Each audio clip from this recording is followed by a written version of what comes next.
Questions? What about the feeder? Will you just chuck down now, or would you leave that next to the hive? Well, you know what? This is an interesting kind of a feeder. You know, it kind of depends on what else you got. If you got a whole bunch of strong hives in your yard and you put this in front of there, they're liable to get excited and start robbing this hive. I can't predict what the results will be. It'll depend on the time of year and what else is going on. But I think there's enough blooming right now. It's not going to make much difference. I could probably put it in front of the hive and it would give them something to work with. If you had some kind of feeder that fit this hole, you could put a feeder on there if you wanted to. Again, it depends a lot on the circumstances. If the circumstances are that you're liable to get a week of rain and they're not going to get a chance to get any nectar, then you better feed them or they'll starve. Because then they have no stores. So, you know, it's really important that they don't run out of food, especially when they have no stores. They're in a very precarious position. In my location in April, there may or may not, depending on how early in April and how late in April and what the season happens to do, there may not be anything blooming, and if I don't give them something, they definitely will starve. So you got to kind of judge that. And if let's say I decide not to feed them and then it starts raining and it's raining every day for the next week, I'd come out here in the rain and feed them because I think they need to be fed if they can't get out to forage. Does that make sense?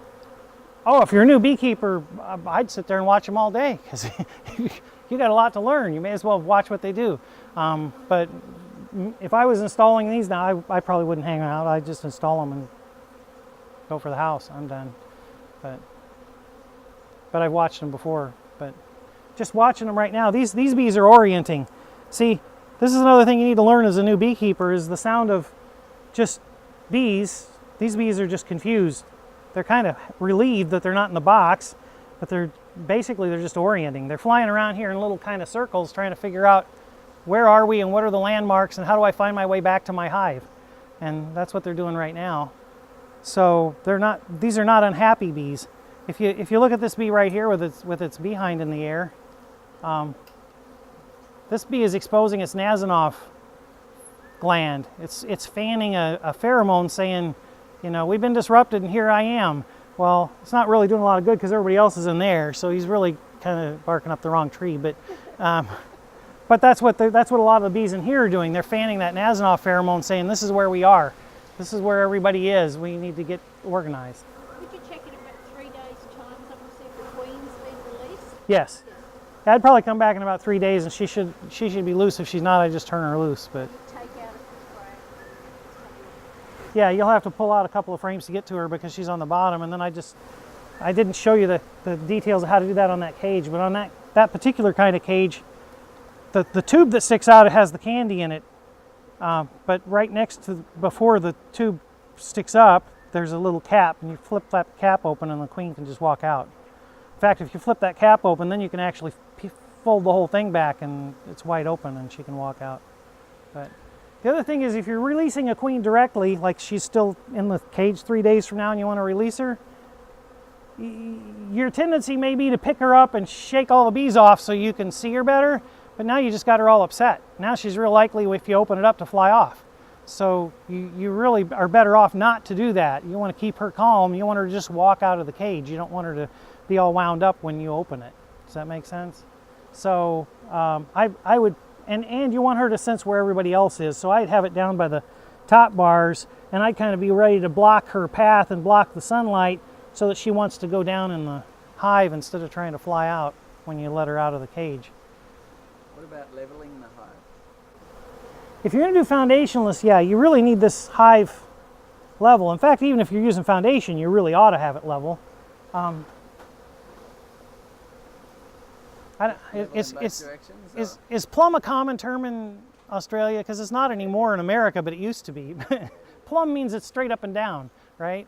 Well, the combs are going to be plumb because the bees cluster and they hang in clusters, and the cluster is always going to be in line with gravity, and that's how they build their comb.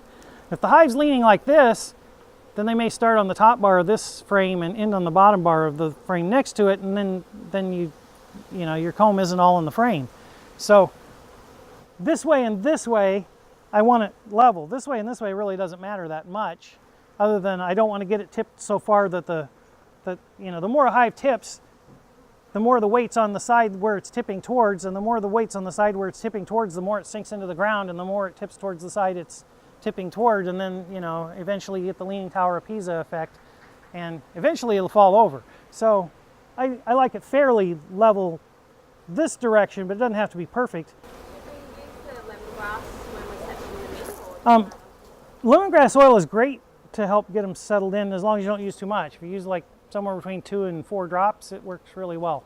I always had trouble getting an eyedropper to work with the lemongrass essential oil because the rubber part would always melt from the essential oils.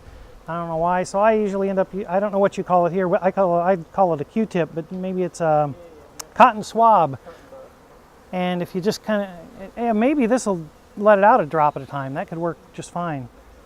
Yeah, this has a cap that I think will let you get it out about a drop at a time, so you could just get it a drop at a time. I usually just have it's just a bottle, and I dip a cotton swab in there, and that's about 2 or 3 drops on the end of that. I just drop it in there. Now what this is that Nasanov pheromone that they're doing to get organized on. This is if you look at the active ingredients in here, there's like 7 constituents to Nasanov, and 6 of them are in here, and there's only 4 of them that really seem to matter as far as the bees getting organized, and all 4 of those are in here. So this is almost a dead ringer for their pheromones. So if you put like 3 or 4 drops in here, if some bees over here start fanning and saying, hey, we're all over here, this will probably overpower them, and they'll go, nah, I think they're all over there, because the smell's stronger. And we can put a little of this in there if you like. Would you like to do that? Is that something you would normally do? I see. Part of the problem of being an established beekeeper is you always have all this old equipment that already smells like bees, and so it's easy to get them to stay. When you have brand new boxes, they're a little more likely to not think it smells like home because it's just a new box. Or if it's an old box that bees have been living in, it smells like home. So if I was putting them in a new box, I have done this, yeah. But if you just put a few drops right here in the middle on the top, if you get too much, you might drive them out. If you get too much smell, they might start thinking it smells kind of fishy, kind of artificial. They may not buy it.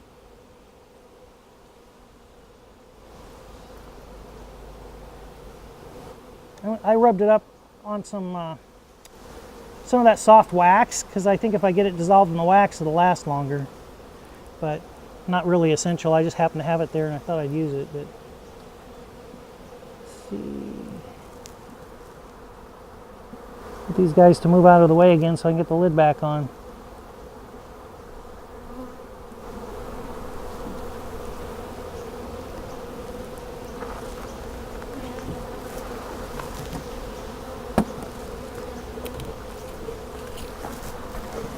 Is that how it goes? Cool, thanks Michael. To keep up to date with all the latest episodes, please subscribe to the Flow Hive YouTube channel. And if you have any questions or suggestions, pop them in the box below and we'll do our best to get back to you as soon as we can.